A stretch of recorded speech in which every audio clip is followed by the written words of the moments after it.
अस्सलाम वालेकुम students, welcome to अपना टीचर.com। मैं हूं गयास अहमद, आपका स्टैटिस्टिक्स का इंस्ट्रक्टर। जी स्टूडेंट्स, हम पढ़ रहे हैं स्टैटिस्टिक्स जो कि है इंटरमीडिएट कॉमर्स पार्ट 2 का एक सब्जेक्ट। स्टूडेंट्स, ये खासा छोटा जो आपका सब्जेक्ट है, टोटल 50 मार्क्स का एग्जामिन होता है, जिसमें टोटल आपके पास 6 चैप्टर्स हैं। उन चैप्टर्स के नाम मैं बता दूं। Chapter number 1 introduction to statistics, दूसरा चैप्टर है presentation of data, frequency distribution के नाम से भी ये चैप्टर जाना जाता है। इसी का दूसरा पार्ट है presentation of data with charts and graphs. Number 4 is measure of central tendency, जिसको आमतौर पे स्टूडेंट एवरेज के नाम से जानता है। नंबर 5 पे है index numbers and the last one is probability theory and counting techniques. अच्छा स्टूडेंट्स, हम इस सब्जेक्ट के पेपर पैटर्न पे ज़रा बात कर लेते हैं कि किस तरीके से ये एग्जामिन होता है। टोटल ये 50 मार्क्स का है, जिसमें सबसे पहले आपके पास MCQs आते हैं 10 मार्क्स के, जिसमें 10 क्वेश्चंस होते हैं each of 1 mark.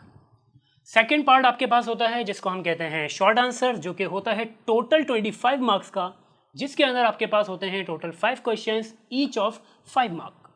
And the last one is detailed answer, जो आपके पास है 15 मार्क्स का पार्ट, जिसके अंदर टोटल 2 क्वेश्चंस आपके पास टेस्ट होते हैं, जो कि एक क्वेश्चन आपके पास है 7.5 मार्क्स। अच्छा स्टूडेंट्स, ये तो बात हो गई ओवरऑल किस तरीके का पैटर्न पे ये पेपर बनता है और टोटल पेपर में कितने चैप्टर्स हैं। अब बात कर लेते हैं वो एरिया या वो चीज़ जो कि स्टूडेंट्स अक्सर मिस कर जाते हैं, जो कि लूप होल्स बनते हैं इस सब्जेक्ट में, उन पर ज़रा से बात कर लेते हैं। अच्छा स्टूडेंट्स, होता क्या है कि ये वो सब्जेक्ट है जिसमें अगर मैं कहूँ कि ये 99% या 95% कैलकुलेशन बेस है तो ये गलत नहीं होगा, लेकिन मैं ये भी कहूँगा कि इसमें आपके पास कुछ ऐसी बातें भी हैं जो कि डिस्क्रिप्टिव हैं, जो कि आपको पता होनी चाहिए, कॉन्सेप्ट उनका पता होना चाहिए, क्योंकि हम इन कॉन्सेप्ट की बेस पर ही उनको अप्लाई करते हैं, उनकी एप्लीकेशन होती है, जो कि एग्ज़ाम में फिर वो टेस्ट होती है। अच्छा, एक और बात है कि हमारा जिस तरीके से हम आपको through out the period guide कर रहे होंगे, वो सिर्फ और सिर्फ एग्जामिनेशन की बेस पर नहीं होगा, यानी कि इस तरीके से आपने तैयारी नहीं करनी है कि आपने सिर्फ एग्ज़ाम पास करना है, बिल्कुल भी नहीं। आपने इस तरीके से तैयारी करनी है, इस तरीके से इस चीज़ को सीखना है, क्योंकि ये वो सब्जेक्ट है जो आगे भी ग्रेजुएशन चाहे आप करें, चाहे आप मास्टर लेवल तक जाएं, ये सब्जेक्ट आपके साथ रहता है। अच्छा स्टूडेंट, अब बात कर लेते हैं कि वो कौन से एरियाज़ हैं या वो कौन सी ऐसी बातें हैं जो स्टूडेंट मिस कर देता है, वो कौन सी चीज़ें हैं जो स्टूडेंट फोकस नहीं करता, इग्नोर कर देता है टोटली।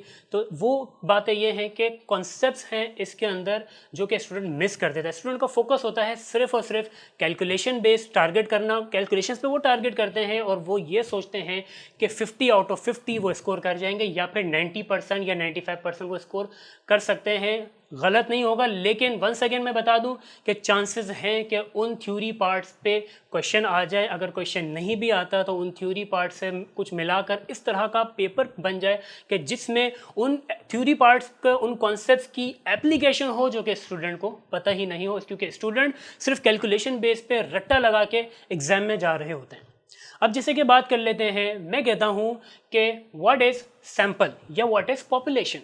ठीक है, ये वो बातें हैं जो आम तौर पे बेसिक कॉन्सेप्ट्स में आती हैं स्टैटिस्टिक्स के अंदर, जिसके अंदर दूसरी बातें हैं प्राइमरी डेटा, या फिर मैं कहूँ सेकेंडरी डेटा, या मैं कहूँ डिस्क्रीट वेरिएबल, या मैं कहूँ कंटिन्यूअस वेरिएबल, या इसी तरह मैं कहूँ पैरामीटर, या कहूँ मैं स्टैटिस्टिक, जो कि स्टूडेंट्स को आम तौर पे, मैं हर स्टूडेंट की बात नहीं कर रहा, आम तौर पे नॉर्मली स्टूडेंट इसको मिस कर जाते हैं।